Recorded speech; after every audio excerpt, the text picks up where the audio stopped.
Hey, what's going on guys? My name's Epic's Archive, and today I'm going to do an in-depth guide on Soldier 76, so sit back, relax, and take notes.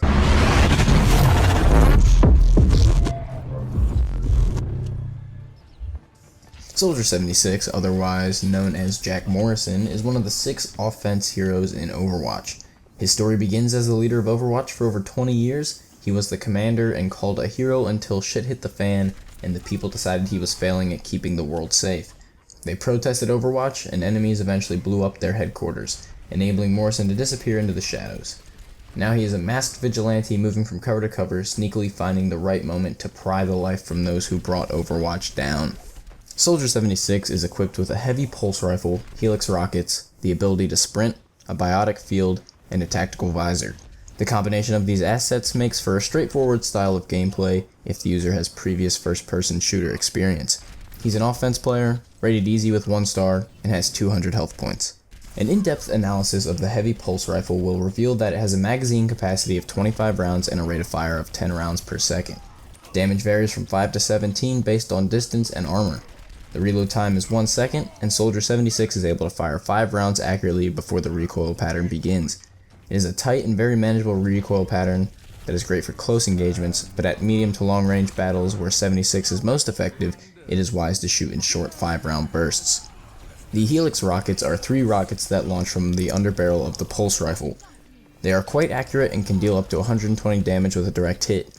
76 can do a maximum of 80 splash damage based on a 2-meter radius and up to 75 damage against armor. He can also only do 40 splash damage to himself from the helix rockets.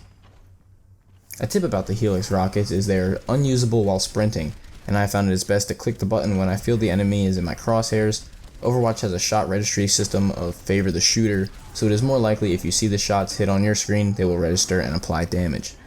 The ability to sprint is a great advantage over some of the other heroes in the game, providing 76 with the ability to quickly make an entrance, do damage, and get out unscathed.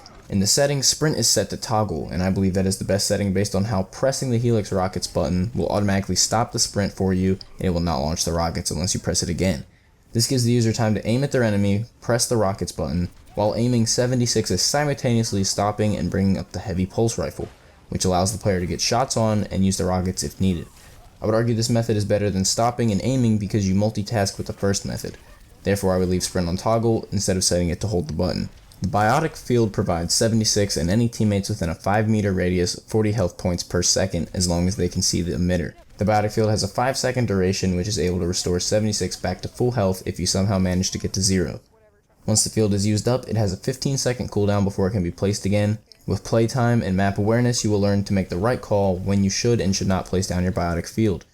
It generally will depend on who you are fighting against in the match and your placement on the map at the time. Sometimes it is better to use up your resources on the map so enemy players cannot use them for themselves, and other times it will be more beneficial to have your health restored for a constant 5 seconds while battling enemies. The tactical visor is 76's ultimate. This gives the user a 6-second aimbot that also reduces the reload time to half a second. You should be able to get through at least 2 full magazines while using the ultimate and one of the helix rockets. All munitions that are aimed at an enemy player should hit as long as they remain in your sights. There's no need to worry about burst firing. It is best to aim at the enemy players, hold down the trigger, and potentially even put down your biotic field if you're going to remain in one spot and attempt to tank it for the next 6 seconds. The moment you activate your tactical visor, your ammunition will automatically refill up to 25 rounds and you can begin to spray down the enemies.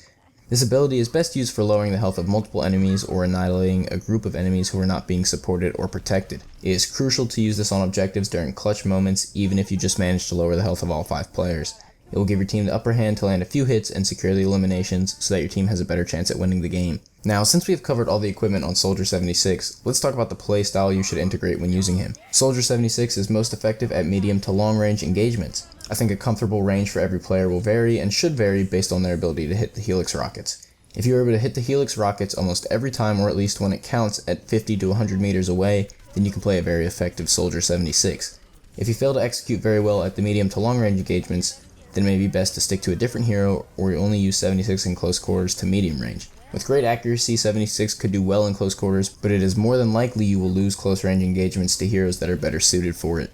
As Soldier 76, it is your job to wear down enemy players and also finish hurt enemies off while they are fleeing the scene. Flanking is a great tactic to take advantage of, and sticking to the border of a map is preferred too. Just make sure you are aware of your surroundings at all times and always have an exit route. If you use these simple concepts and keep your shots on your enemies, you should successfully be able to contribute to your team in every game mode as Soldier 76. Finally, the biggest takeaway as Soldier 76 is to not let enemy players close the gap on you. Some of the most painful battles will come from McCree closing the gap, stunning you, and then eliminating you with his Peacekeeper. The same goes for snipers as well. Do not get so far away that their scope is more of an advantage than blind fire. This is why flanking can be such a useful tactic, and never be afraid to use all of your equipment while you are by yourself. The goal is to stay alive and contribute to your team objective as often as possible, even if that just means picking off other heroes. I hope you guys enjoyed this video, and if you did, make sure you let me know which hero you would like a guide for next. We have 20 more to go, so don't be shy.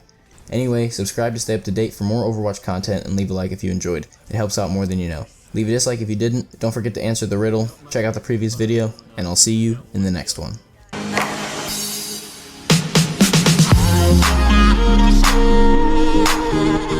I must have told 1,000 times to tell me